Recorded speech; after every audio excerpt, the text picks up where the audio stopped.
बिस्मिल्लाहिर्रहमानिर्रहीम। बिस्मिल्लाहिर्रहमानिर्रहीम। मैं बिलाल मेमन, सदर खोरी गार्डन ताजिर इत्तेहाद। आजिम बंगवार साहब ने आज फिर हमारे लोगों का नुकसान किया है, ये कहा जाए। मैं वजीर आला साहब से अपील करता हूँ कि इसके खिलाफ एक्शन किया जाए। हमने बहुत बर्दाश्त किया, अब हम बर्दाश्त नहीं करेंगे। अब हम रोड बंद करेंगे।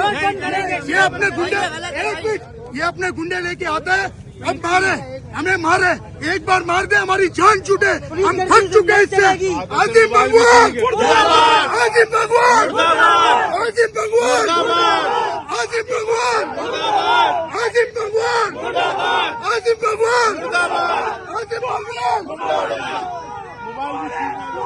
मोबाइल भी छीन रहे।